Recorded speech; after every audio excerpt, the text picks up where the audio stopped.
ఇప్పటికీ మీరు చేసిన తప్పుని సరిదిద్దుకునే అవకాశం ఉంది. ఆ అవకాశం అందరికీ రాదు.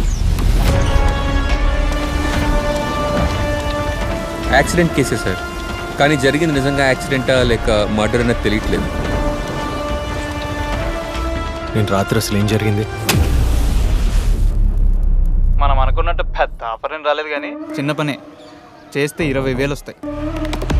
పండించే ప్రతి మెతుకు మీద తినేవాడి పేరు రాసి ఉంటుందంటారు. అదే నిజమైతే బుల్లెట్ మీద కూడా ఖచ్చితంగా చావుబోయేడి పేరు రాసే ఉంటుంది. ఒక మోస్ట్ వాంటెడ్ క్రిమినల్ మర్క్యూరీకి వినయ్కి కనెక్షన్ ఏంటి? పొద్దున్నే కాలేజ్కి వెళ్తున్నట్టు బ్యాగ్ వేసుకుని వెళ్తావు, కానీ నువ్వు అసలు కాలేజ్కి వెళ్ళట్లేదు.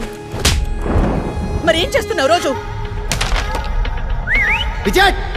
ఈ కేసు మనం అనుకున్నది చిన్నదైతే కాదు సార్. ఖచ్చితంగా వీళ్ళేదో దాస్తున్నారు. ఆ కేసుకి ఈ కేసుకి ఏమైనా కనెక్షన్ ఉందంటారా సార్? బ్లడ్ చచ్చే వరకు ఇలానే ఉంటారు. నేను చచ్చే వరకునా?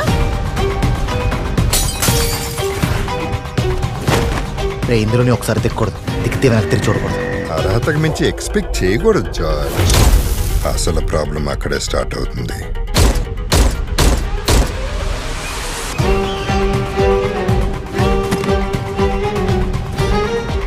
Plan A pin to pin తెలియాలి. కాసేపట్లో తెలుస్తుంది. ప్లాన్ బి తోట తీస్తాను. ప్లాన్ సి ఇది ఎట్టి పరిస్థితిలో ఫెయిల్ అయ్యే ఛాన్సే లేదు.